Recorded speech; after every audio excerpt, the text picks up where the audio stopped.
Magandang umaga sa inyo mga kasawi. Kamusta na po kayong lahat? Naway nasa mabuti kayong kalagayan at mag-iingat kayo palagi mga kasawi na ano ang tatlong sign na namamalimos ka na lang ng pagmamahal sa partner mo. Pakinggan nyo to sa may mag-couple. Ang unang sign natin mga kasawi is nagmamakaawa ka na mahalin ka niya.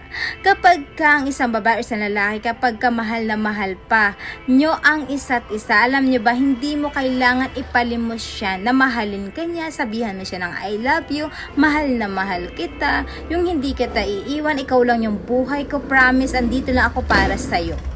Pero kapag ka ang isang tao na ay nawala na ito ng pagmamahal, kahit paanong pilit mo sa kanya na mahalin kanya, lahat gagawin mo sa kanya, pero lahat ng yan ay mababaliwala kasi nga dahil wala na siyang pagmamahal pa sa'yo. Kaya ending para kang nagmamakaawa na balikan kanya, na mahalin kanya kasi nga dahil syempre, dahil pakiramdam mo na sa sarili mo na talagang walang-wala na siya sa piling mo mga kasawi.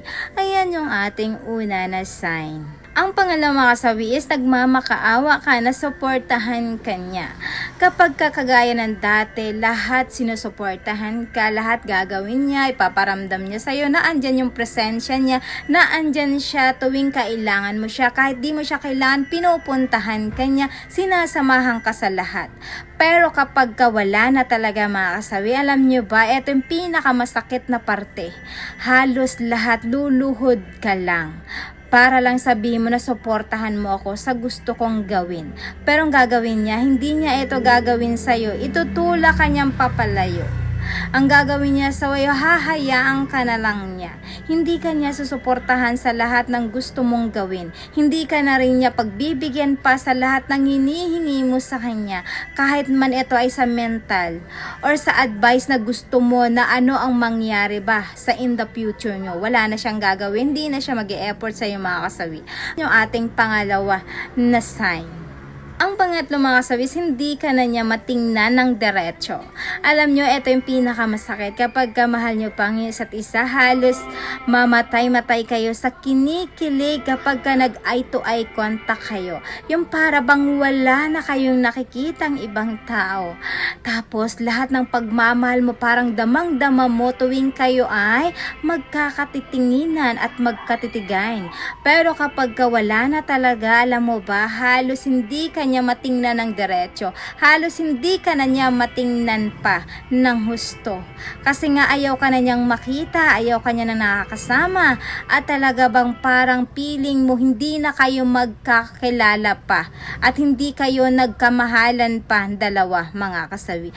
Ayan yung ating pangatlo na sign. At syempre hindi mawawala yung advice sa topic nito sa mag-couple na talagang minsan nagsasawa kayo, nawawala na kayo ng pagmamahal sa isa.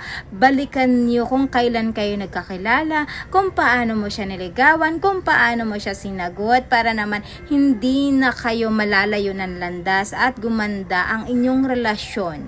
Kumbaga gumawa kayo ng mga moment dalawa na kakaiba para mas exciting yung explore ninyong dalawa ulit ng panibago, para kayo nagsisimula ulit, para naman maiba naman yung inyong mga travel goal, at higit sa lahat yung may kakaiba kayo na susubukan na hindi nyo pa nagagawa para manumbalik ang pagmamahal nyo sa isa't isa mga kasawi. Yan naman po mga kasawi yung aking advice. Maraming salamat po sa patuloy na pagsuporta nyo sa akin, sa walang sawang pag-share at pag-comment. Sa mga hindi pa po nakapag-subscribe, pwede na kayo mag-subscribe, pwede na kayo mag-follow para updated kayo sa topic ko araw-araw. Magandang umaga mga kasawi. Mahal kayo ng inyong advisor.